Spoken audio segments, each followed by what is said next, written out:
A precognição. Toda investigação científica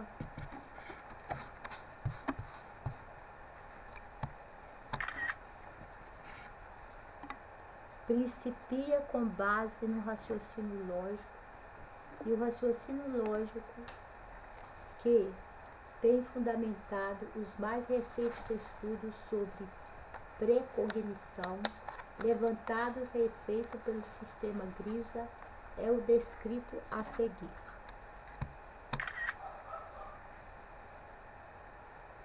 Todas as capacidades, habilidades ou funções naturais dos seres vivos existem com a finalidade de contribuir para a sobrevivência e para o desenvolvimento do indivíduo ou de sua espécie, sua proteção ou defesa, seu crescimento e aperfeiçoamento.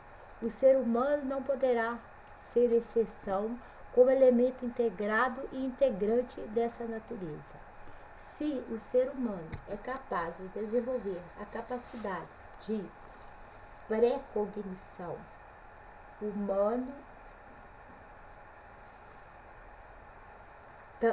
precognição também chamada de premonição, é porque essa capacidade deverá ser uma finalidade construtiva para o indivíduo e para a espécie, sociedade ou humanidade. Tomado como base o fato de ser Deus o Criador do universo, da natureza e do ser humano, assim pode-se raciocinar. Se o Criador tivesse dado a capacidade de precognição aos seres humanos, isto é, de pressentir, prever ou preconhecer um fato que está para ocorrer e que fosse, na maioria das vezes, um fato negativo, sem que as pessoas nada pudessem fazer, esse Deus seria sádico.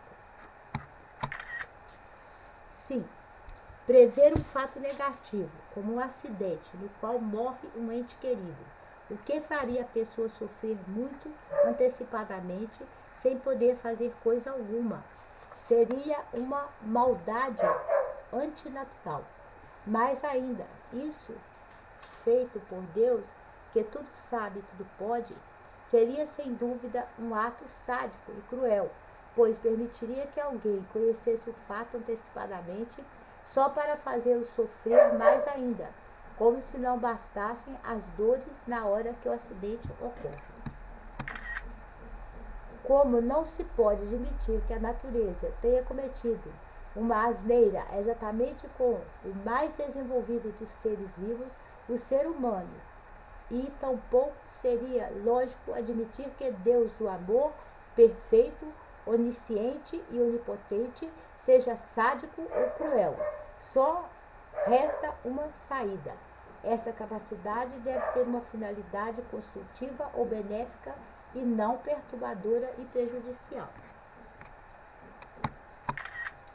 E surge a hipótese de que quem possui a capacidade de prever ou preconhecer um fato possui também a capacidade de modificá-lo. Você que já pressente ou prevê, de alguma forma, pré-sabe um fato que vai acontecer, você pode modificá-lo, retardá-lo ou antecipá-lo, para seu bem pessoal ou da família, da sociedade ou da humanidade. E todo ser humano pode desenvolver a capacidade de precognição. Isso, sim, corresponde à milenar convicção de que o ser humano é um ser livre. Seria uma grande ironia dizer que o ser humano é ser livre se fosse escravo de um destino pré-traçado. Sabe-se que o subconsciente move a realidade, ressaltando-se além disso que o subconsciente pode ser programado para que mova a realidade segundo o ser humano quer ser, ter e fazer. Portanto, transformar o subconsciente num autêntico servomecanismo, máquina, robô, a respeito do consciente, da função racional. é tornar o ser humano livre e dono de seu destino. Ter o ser humano a capacidade de preconhecer o que estaria para acontecer, tendo a capacidade de alterar o previsto, é ampliar o seu domínio sobre seu destino.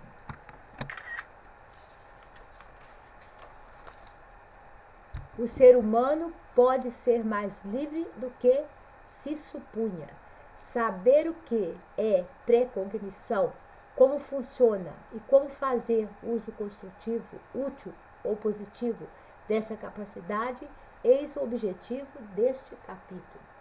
Fenômenos de precognição.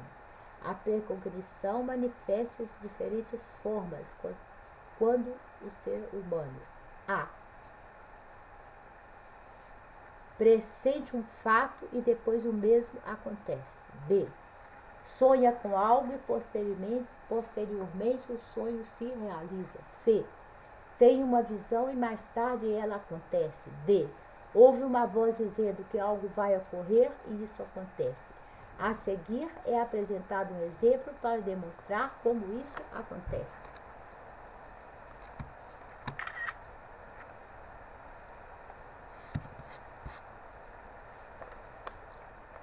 Sabina é moça dotada de grande capacidade precognitiva. Reside numa cidade do interior. Já desencadeou diferentes fenômenos paranormais que a deixaram perturbada. Tinha apenas 5 anos de idade, morava na roça, longe de qualquer hospital ou farmácia. Na época que agulhas de injeção descartáveis ainda não eram novidade. Ao ficar com raiva de um coleguinha, 5 agulhas descartáveis apareceram espetadas nas nádegas do menino. Aos 9 anos, diante de um amiguinho que sofre com um enorme furúnculo no joelho esquerdo, Sabina fica com muita pena e deseja profundamente sua cura. No dia seguinte, o menino aparece de joelho perfeito, como se o furúnculo tivesse sido um sonho e não dolorida realidade. Ninguém soube o que acontecera com a criança. Aos 18 anos, saindo de casa, nessa época já reside numa cidadezinha. Vê uma moto estacionada diante da porta do vizinho da frente. Súbito mergulha numa espécie de transe, uma visão a paralisa. Vê como se fosse um filme. A moto sendo dirigida pelo filho mais velho da casa em alta velocidade por uma rodovia. É horrível. Rapaz e moto entrando embaixo do caminhão. Resultado: ferro velho e um cadáver. Passado o impacto da visão, sente recuperar o controle. Olha novamente para a moto diante da casa da vizinha. A certeza de que a previra é tamanha que os pés a conduzem à casa. Bate à porta, a proprietária atende. De quem é essa moto? Pergunta Sabina secamente. Do Walter, meu filho mais velho. Diga a ele para vender ou dar essa moto, que ele se livre dela o quanto antes. Por que, Sabina? Ele comprou ontem. Ela não vai aceitar uma ideia dessas.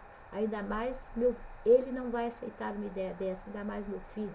A senhora, como mãe, vê se o convence a desfazer-se dessa moto. 30 dias são decorridos e um grito de dor fere o coração da pequena cidade e abre uma chaga no peito da mãe de Walter. O jovem morre, como Sabina previra. Passado o impacto da tragédia, os comentários, os boatos, as fofocas fazem o jornal falado da vila.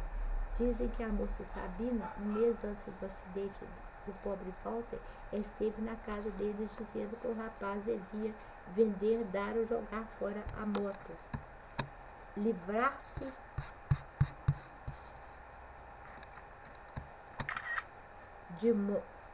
da moto o quanto antes seria bem para o bem-estar dele.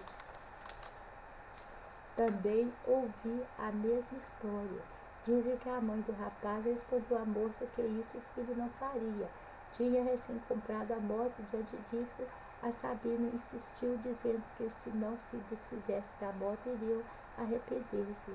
Isso me cheira a inveja, pura inveja. Acho que a gente deveria procurar essa moça e dar-lhe uma boa surra. Para mim, ela não passa de uma bruxa. Ela provocou o acidente.